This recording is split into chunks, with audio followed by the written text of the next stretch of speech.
तीसरा पहलू है जिसमें कि फैमिली मेंबर पेशेंट की हेल्प कर सकते हैं, वो होता है कि उसको कोपिंग में मदद दी जाए। कोपिंग स्किल्स सिखाने में या पेशेंट को कोप करने में मदद कैसे दी जाए, ये फैमिली मेंबर्स को समझना पड़ेगा। ज़्यादातर जो स्किज़ोफ्रेनिया के सिम्टम्स होते हैं, जैसे कि डिल्यूजन्स, हेलुसिनेशंस या फिर नेगेटिव सिम्टम्स,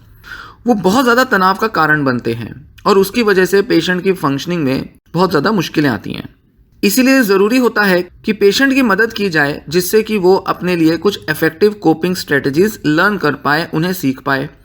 जिससे कि अपना तनाव भी कम कर पाए और अपनी जो डे टू डे फंक्शनिंग है उसको भी इम्प्रूव करे। अगर आपके फैमिली मेंबर पेशेंट ने अपने कुछ पर्सनल रिकवरी के गोल्स बना लिए हैं, तब ऐसे में तो वो और भी ज़्यादा मोटिवेटेड रहेगा या रहेगी, जिससे कि वो कोपिंग स्ट्रेटजीज़ को जल्दी से और आसानी से सीख पाए, क्योंकि उसे पता है कि ये सारे जो कोपिंग स्ट्रेटजीज़ हैं ये किस तरह से उसे अपने गोल्स को अचीव करने में मदद देंगे, ताकि वो अपने सिम्टम्स को मैनेज कर पाए और ये सिम्टम्स फिर उसके गोल्स को अचीव करने में बाधा ना बने। तो ऐसे में पेशेंट के लिए और भी अच्छे चांस होते हैं कि वो अपने को मोटिवेट करके अपने कोपिंग स्किल्स को लर्न करके खुद को हैंडल कर पाए। तो पेशेंट के रिकवरी गोल्स को सहारा बनाया जाए, ताकि उसके सिम्टम से मैनेज करने में उसको कोपिंग स्ट्रेटजीज सिखाई जाएं। तो ये एक इनडायरेक्ट तरीका हो गया। डायरेक्ट तौर पर ये नहीं कह रहे कि सिम्टम्स हैंडल करो। गोल्स को अचीव करने के लिए अगर सिम्टम्स हैंडल करने ज़रूरी हैं और उसके लिए कोपिंग स्किल्स सीखनी ज़रूरी है, तो ये पेशेंट को अपील करता है, पेशेंट इसके लिए कन्विंस होता है और ऐसे में पेशेंट एक हेल्दी स्टेप लेता है अपने को हैंडल करने का। आप अपने उस फैमिली मेंबर को कई तरह से मदद दे सकते हैं ताकि वो ऐसी स्ट्रेटजीज सीख ले। जैसे पहले तो आप देखें कि वो अपने डेली जो लाइफ के जो स्ट्रेसेस हैं उनको हैंडल करने के लिए कितना मोटिवेटेड है। अगर उसको बहुत ज़्यादा स्ट्रेस आता है कुछ स्पेसिफिक सिम्टम्स की वजह से, या वो दिन भर में की जाने वाली किसी एक्टिविटी या किसी रिलेशनशिप से, किसी भी इन्वॉल्वमेंट से, किसी टास्क से वो काफ़ी तनाव में आ जाता है, क्योंकि वो उसके लिए बहुत सेंसिटिव है, तो आपको इस मौके पर समझना होगा, देखना होगा कि पेशेंट को क्या चीज़ स्ट्रेस दे रही है, ताकि आप उसे स्ट्रेस को कम करने में मदद दें। तो यहाँ आपको एक पॉइंट ऐसा मिल जाता है जिसमें कि आप पेशेंट को मदद दे सकते हैं, जिससे कि वो खुद का तनाव कम करने के लिए मोटिवेटेड हो। साथ ही ऐसे टाइम पर आप पेशेंट को यह भी समझने में मदद दे सकते हैं कि क्या वो सिम्टम्स एक्सपीरियंस कर रहा है जिस वजह से उसको ये प्रॉब्लम्स हो रही हैं, और किस तरह से ये जो सिम्टम्स हैं ये बहुत अनयूजुअल नहीं है, जबकि ये उसके एक कॉमन एक्सपीरियंस का पार्ट है। और बहुत से लोग जो इन सिम्टम्स से जूझते हैं, वो भी जब कुछ अच्छा तरीका सीखते हैं इन सिम्टम्स को हैंडल करने का और ये जो कोपिंग स्ट्रेटजीज लर्न करते हैं, तो इससे लोग भी अपने को हैंडल कर लेते हैं, इस तरह से पेशेंट भी अपने को संभाले। पर अगर आपको लगे कि पेशेंट बहुत ज़्यादा मोटिवेटेड नहीं है अपने सिम्टम्स के डिस्ट्रेस को हटाने के लिए, या जो भी रोज़मर्रा की लाइफ में उसको जो तनाव आता है जिसमें कि वो अपनी ही कुछ सोच बनाए हुए है और आपकी सोच को समझने को तैयार नहीं है, तो ऐसे में ज़रूरी होगा कि पेशेंट का जो फोकस है वो कुछ पॉजिटिव एस्पेक्ट्स पर ले जाया जाए, जहाँ पेशेंट अपनी कुछ अच्छी फंक्शनिंग दिखा रहा है, जहाँ वो अपना सेल्फ केयर मेंटेन कर रहा है, या कुछ रिलेशनशिप्स या कुछ ऐसे टास्क या गोल्स वो अचीव कर रहा है जहाँ पर उसको अच्छी खासी अचीवमेंट मिल जाती है। तो वहाँ पर अगर उसका ध्यान ज़्यादा लगाया जाएगा तो पेशेंट बेटर फील करेगा, मोटिवेटेड होगा और थोड़ा शांत हो जाएगा। पर जब ये बहुत क्लियरली दिखे कि पेशेंट के जो सिम्टम्स हैं या उन सिम्टम्स से आने वाला स्ट्रेस या लाइफ के किसी भी चीज़ से आने वाला स्ट्रेस पेशेंट की रिकवरी में बाधा डाल रहा है, पेशेंट को अपने गोल्स अचीव करने से रोक रहा है, तब आप पेशेंट को समझा सकते हो कि कैसे वो कोप करे और क्या वो खुद ऐसे तरीके लगाए जिससे कि वो अपना स्ट्रेस कम कर पाए। मतलब शुरू में आप उसकी हेल्प कर देंगे, शुरू में आप जस्ट उसको समझा देंगे कि हाँ ये ऐसे हो रहा है, ये वो हो रहा है, पर बाद में जब आपको लगे कि पेशेंट के लिए इनटॉलरेबल हो रहा है, तब आप इस डिस्कशन को कोपिंग स्ट्रेटजीज की तरफ मोड़ दें। कोई भी तरीका हो, कैसा भी हो, ज़रूरी है समझना कि पेशेंट के अंदर जो मोटिवेशन है वो उसके अंदर से आनी चाहिए,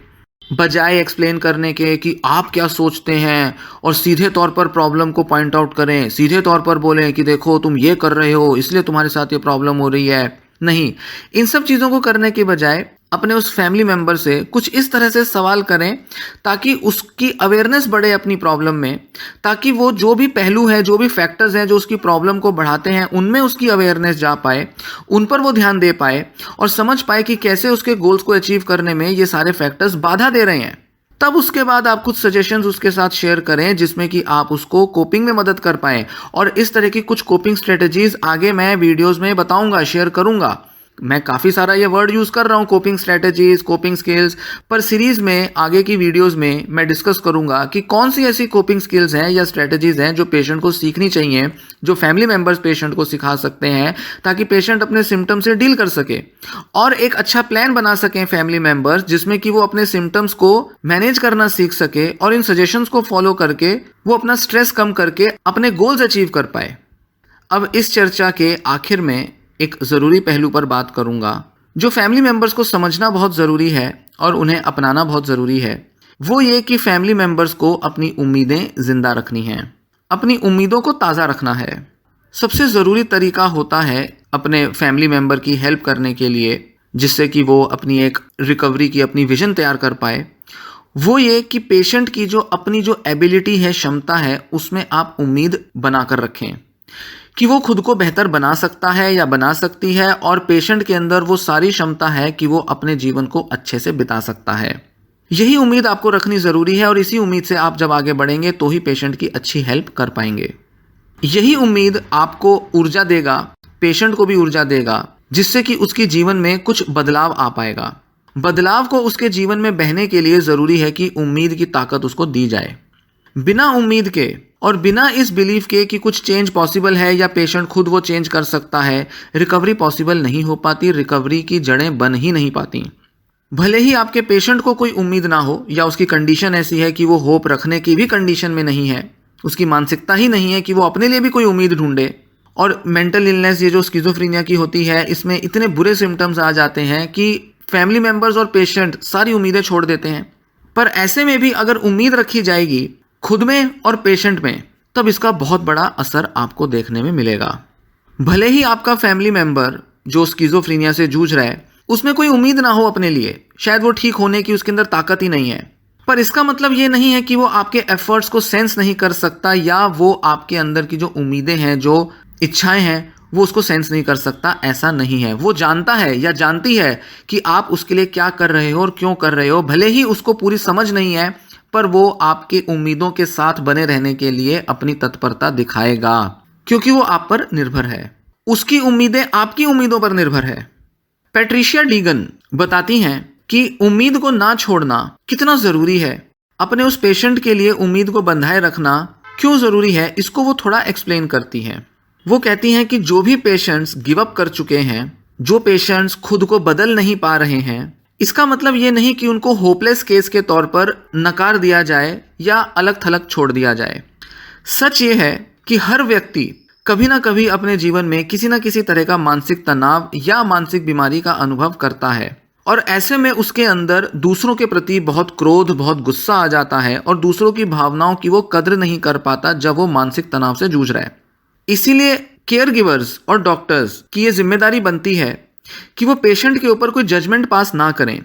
कि कौन सुधर सकता है, कौन नहीं, कौन रिकवर करेगा या कौन नहीं कर पाएगा। इस तरह किसी भी पेशेंट के लिए इस तरह का नज़रिया बनाना बिल्कुल भी काम नहीं करता, क्योंकि इससे पेशेंट की जो ताकत है वो कम हो जाती है अपने सिम्टम से लड़ने की, फैमिली मेम्बर्स की भी ताकत कम होती है, स्टिग्मा बढ़ जाता है बीमारी को लेकर, लगता है कि इन पेशेंट्स का तो कुछ हो ही नहीं सकता। डीह्यूमनाइजेशन होती है, मतलब इंसानियत मर जाती है लोगों में जब वो स्किज़ोफ्रेनिया पेशेंट के साथ उम्मीद छोड़ देते हैं। लोगों का लेवल गिर जाता है। फैमिली मेंबर्स और बाकी के लोग पेशेंट को बड़ा डिग्रेड करते हैं, उसको किसी लायक नहीं समझते और एक तरह की लर्न हेल्पलेसनेस आती है। लगता है कि कुछ भी कर लो, कुछ हो नहीं सकता। ऐसा लगता है कि सारे एफर्ट्स बेकार हैं, इसीलिए कोई भी उम्मीद रखना बेकार है। इस तरह की मानसिकता बन जाती है अगर पेशेंट को रिकवरी के लायक नहीं समझा जाता तो, या जब पेशेंट को बहुत ज़्यादा जज किया जाता है कि ये तो इस बीमारी से पीड़ित है, इसलिए इसका तो कुछ नहीं हो सकता, दवाइयाँ ही ठीक करेंगी। बजाय इसके केयर गिवर्स की ये जिम्मेदारी होनी चाहिए कि वो पेशेंट के साथ उसकी रिकवरी में पार्टिसिपेट करें और पेशेंट में उम्मीदें लाने के लिए पहले खुद में उम्मीदों को जगा कर रखें और एक ऐसा माहौल बनाएं जहां पर स्किज़ोफ्रेनिया जैसी साइकेट्रिक डिसेबिलिटी को लेकर एक ऐसी कम्युनिटी बने, ऐसे लोग आपके साथ जुड़ें जो कि आप ही की तरह उम्मीद रखते हैं कि पेशेंट आज नहीं तो कल थोड़ा बहुत ही सही पर वो इम्प्रूव हो सकता है। तो ये कहना है पैट्रिशिया डीगन का। कई बार फैमिली मेंबर्स अपने अंदर कुछ ऐसी फीलिंग्स का अनुभव करते हैं जिसमें उनको गुस्सा बहुत आता है, बहुत उदास हो जाते हैं और स्किज़ोफ्रेनिया बीमारी की वजह से जो बदकिस्मती आई है उसके लिए खुद को, पेशेंट को और अपनी किस्मत को बहुत कोसते हैं। जिसका इम्पैक्ट पेशेंट पर भी पड़ता है। वैसे तो ये फीलिंग्स नॉर्मल है, समझा जा सकता है कि क्यों ये फीलिंग्स आ रही हैं, पर इससे पेशेंट के लिए आपका नज़रिया नेगेटिव होगा, आप उम्मीद छोड़ देंगे और पेशेंट की रिकवरी में आपको भरोसा नहीं आ पाएगा। मेंटल इलनेस की अनफेयरनेस पर बहुत ज़्यादा अगर आप फोकस करेंगे तो आपका जो पेशेंट है वो आपसे और दुनिया से अलग थलग पड़ जाएगा। उसके जो इंटरनल एक्सपीरियंस हो रहे हैं मेंटल इलनेस के वो बढ़ जाएंगे, उसको वो डील नहीं कर पाएगा, उसमें कुछ दिशा नहीं दिख पाएगी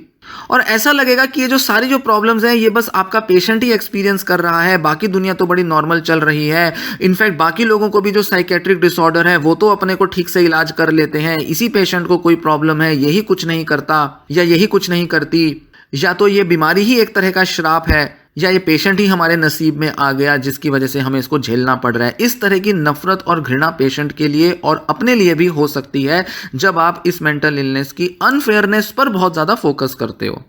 वैसे तो इस तरह की जो मेंटल इलनेसेस होती हैं वो अनप्रिडिक्टेबल होती हैं, बता नहीं सकते कि कब होगी, किसको होगी, बस जब हो जाती है तभी पता चलता है कि हो गई और इसके बहुत बुरे असर पड़ते हैं किसी व्यक्ति के जीवन पर फिर भी सभी लोग कुछ ना कुछ चैलेंजेस तो अपनी लाइफ में एक्सपीरियंस करते ही हैं, किसी ना किसी तरह के सेटबैक लगते हैं, लोगों को भी ट्रॉमास होते हैं। तो ऐसे में अगर हम कहें कि केवल मेंटल इलनेस का पेशेंट ही रिकवर कर रहा है तो ये पूरी तरह से सच नहीं होगा।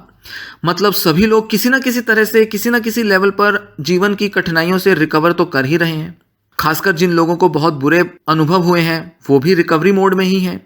उनके मन में भी किसी ना किसी तरह के घाव रह जाते हैं जिनको वो हील करते रहते हैं सालों तक। इसीलिए हम कह सकते हैं कि रिकवरी का एक्सपीरियंस यूनिवर्सल होता है। तो जब आप अपने इस रिलेटिव की, अपने फैमिली मेंबर की मेंटल इलनेस को भी इस तरह से देखेंगे कि जैसे हम सब मनुष्यों में किसी ना किसी तरह की कठिनाई है, ऐसे ही इसको भी एक तरह की बीमारी है जो कि बहुत सारे लोग एक्सपीरियंस करते हैं और इसका रिकवर होना, रिकवरी के लिए जो इच्छाएं हैं, जो होप है, जो रास्ता है, उसको तैयार करना, ये भी उसके एक्सपीरियंस का ही पार्ट है जैसे कि बाकी लोगों के एक्सपीरियंस का पार्ट होता है।